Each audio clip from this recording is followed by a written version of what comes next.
Hello दोस्तों, स्वागत है आप सभी का आपके अपने चैनल गुरुमंत्र इंस्टीट्यूट में। आज की ये वीडियो 12th क्लास की केमिस्ट्री यानी लेसन 5 चल रहा था, उसकी ये दूसरी वीडियो है।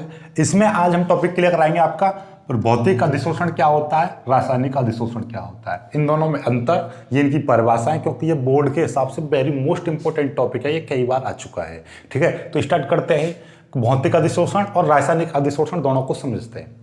तो पहले तो हम भौतिक अधिशोषण और रासायनिक अधिशोषण की परिभाषा बताऊं, उससे पहले आपको अधिशोषण के बारे में पता होना चाहिए। जिनको नहीं पता है, जिन्होंने इससे पहली वाली वीडियो नहीं देखी, अवशोषण और अधिशोषण दोनों के बारे में बताया था, नहीं देखिए तो उनको थोड़ा सा मैं सूक्ष्म रूप से वैसे बता दूं कि जैसे कि मान लीजिए ये कोई एक पदार्थ है और इस पर कोई दूसरा पदार्थ आकर इकट्ठा हो जाए। जैसे कि आपकी एक शर्ट टंगी होती है खूंटी पर और उस पर धूल के कण आपस में जमा हो जाएं आकर, तो वही क्या कहलाएगा, अधिशोषण। यानी कि किसी एक पदार्थ की सतह पर कोई दूसरा पदार्थ आकर इकट्ठा हो जाए, उसी क्रिया को हम क्या कहते हैं, अधिशोषण कहते हैं। इसके साथ में अवशोषण क्या था कि यानी कि वो अधिशोषण होता है कि किसी पदार्थ की सतह पर ऊपर से जमा होना, यानी उसके ऊपर पृष्ठ पर। लेकिन यदि हम रुई ले ले, रुई कॉटन, और उसमें पानी रख दे, पानी में डाल दें तो वो पानी उसके अंदर चला जाता है, तो वो अवशोषण होगा, क्योंकि वो कोई पदार्थ दूसरे पदार्थ की सतह के अंदर प्रवेश कर जाए, उसकी सतह के अंदर प्रवेश कर जाए, तो वो अवशोषण होता है। खैर, हमें तो यहाँ पर अधिशोषण के बारे में पढ़ना है,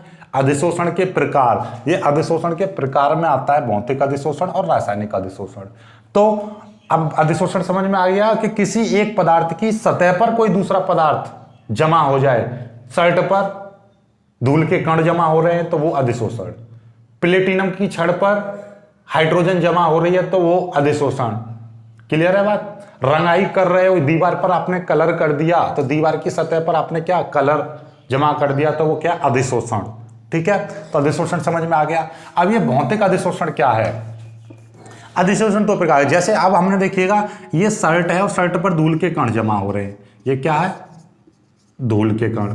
और एक ये क्या है, एक प्लेटिनम की छड़ है पीटी, और इस पर क्या है, हाइड्रोजन जमा हो जाए। तो दोनों में थोड़ा सा अंतर दिखाई दे रहा होगा। आप कहोगे सर कि प्लेटिनम की छड़ को हम ऐसे हिलाएंगे तो हाइड्रोजन नहीं निकलेगी, ठीक है, दीवार पर हमने कलर कर दिया तो नहीं छूटेगा। लेकिन यदि हम इस शर्ट को हिला दें तो क्या होगा, धूल के कण निकल जाएंगे। तो इनमें दो अंतर हैं कि इस पर तो ज्यादा प्रबल बल लगे हुए हैं और इस पर कमजोर बल लगे हुए हैं। तो अधिशोषण की प्रक्रिया में यदि दोनों सतहों के बीच में कार्य करने वाले बल कमजोर हैं, यानी कमजोर बल को क्या बोलते हैं, वांडर वाल्स बल।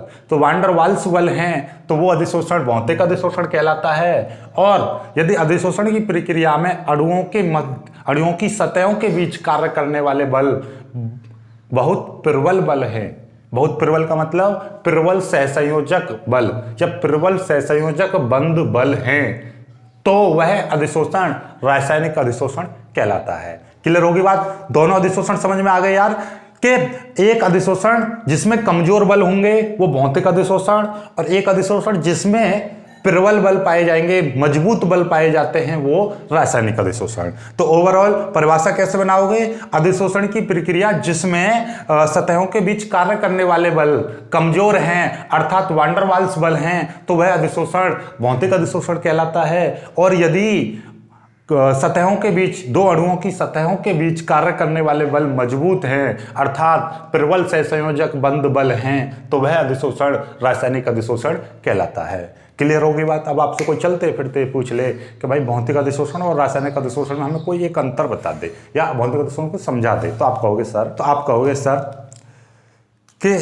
अधिशोषण की प्रक्रिया में दो पदार्थ होते हैं अलग अलग, एक पदार्थ पर एक दूसरा पदार्थ आकर इकट्ठा हो जाता है। तो इकट्ठा होने की दो शर्तें होती हैं कि वो इकट्ठा हो रहा है तो यानी कि उस पर वो इकट्ठा हो रहा है, एकत्रित हो रहा है, तो उस पर कुछ ना कुछ फोर्स लग रहा होगा।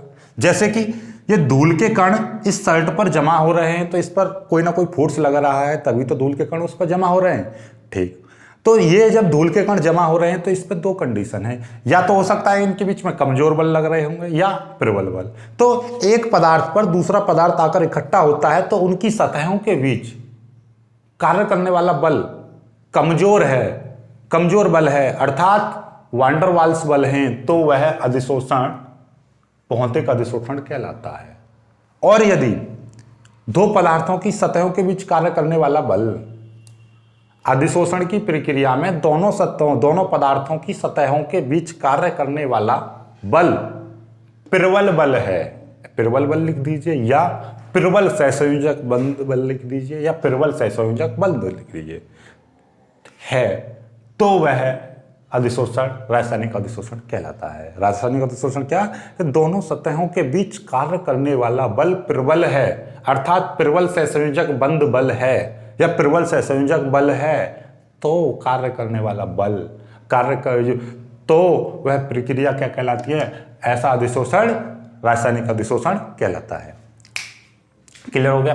अब हम इनके क्या करते हैं, बात करते हैं इनके अंतरों की। अंतर बहुत ही ज्यादा इंपॉर्टेंट है, और अंतर को देखो मैंने इस तरीके से टेबल बना रखा है, आप भी टेबल ऐसे ही बना देना, ठीक है।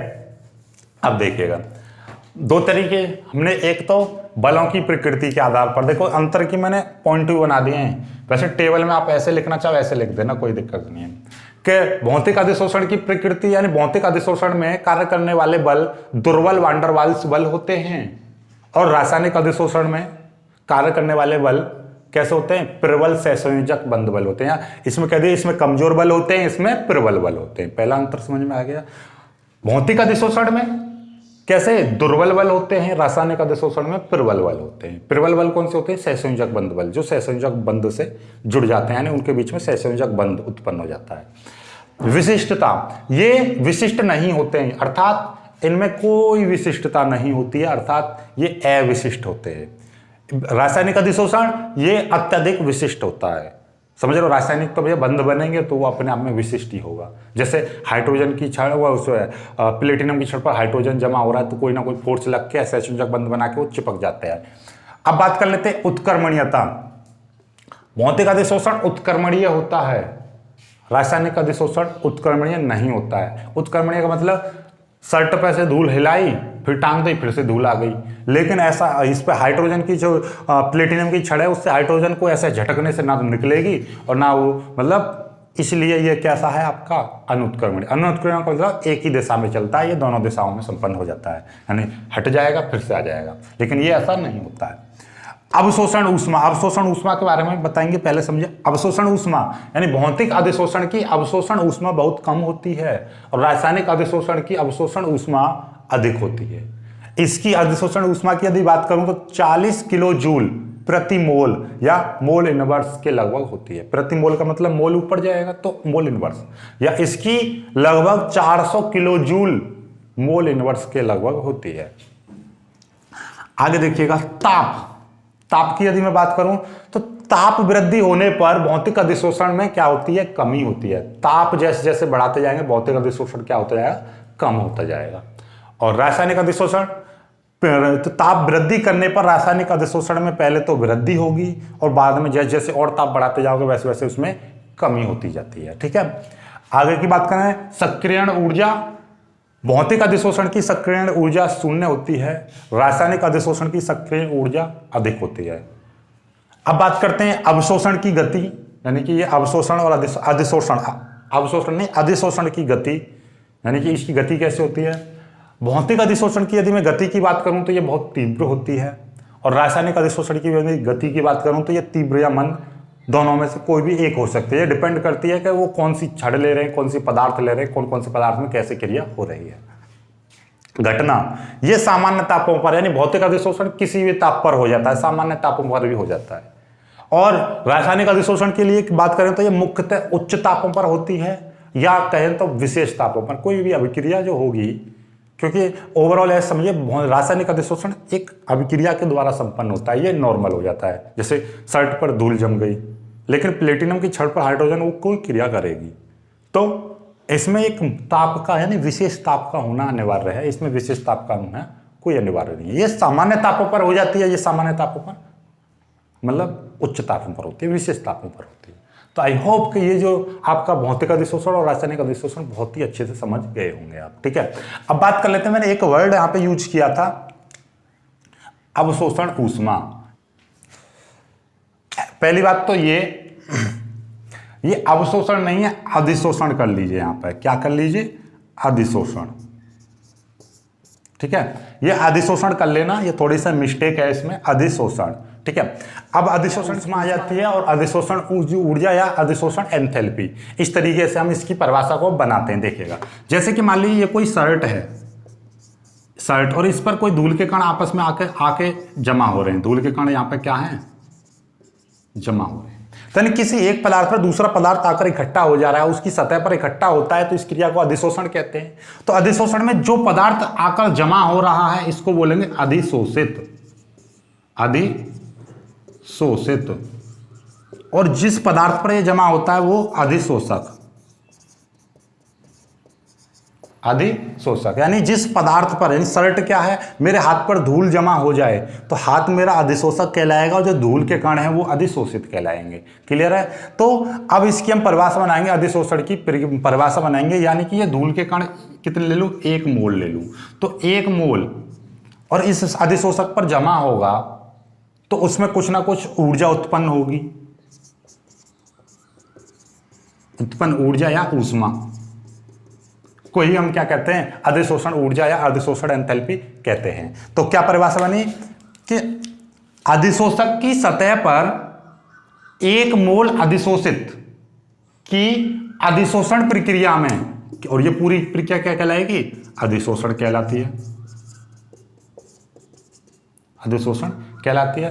तो अधिशोषण प्रक्रिया में उत्पन्न ऊष्मा को ही हम क्या कहते हैं, अधिशोषण ऊर्जा या अधिशोषण एंथैल्पी कहते हैं। तो एक बार और परिभाषा बना दीजिए, क्या कि किसी एक पदार्थ पर किसी दूसरे पदार्थ की 1 मोल मात्रा को अधिशोषित करने के लिए या अधिशोषण करने के लिए जितनी उत्पन्न ऊष्मा होती है उसी को हम क्या कहते हैं, अधिशोषण की ऊर्जा या एंथैल्पी कहते हैं। मतलब यह है कि एक मान लीजिए मेरा पदार्थ है, दीवार है, दीवार पर यह अधिशोषक कहलाएगी। इस पर मैं कलर कर दूं तो कलर क्या कहलाएगा, आपका अधिशोषित कहलाएगा। तो 1 मोल कलर लूं और उस दीवार पर लगाऊंगा तो उस पर कितनी ऊर्जा उत्पन्न होगी, उसी को हम क्या कहूंगा, मैं अधिशोषण की ऊष्मा कहूंगा। तो क्या है, अधिशोषक की सतह पर 1 मोल अधिशोषित की अधिशोषण प्रक्रिया में, अधिशोषण का मतलब इकट्ठा होने की प्रक्रिया में जितनी ऊर्जा उत्पन्न होती है उसी को हम अधिशोषण ऊष्मा या अधिशोषण ऊर्जा कहते हैं। इसको हम अधिशोषण एंथैल्पी भी कहते हैं।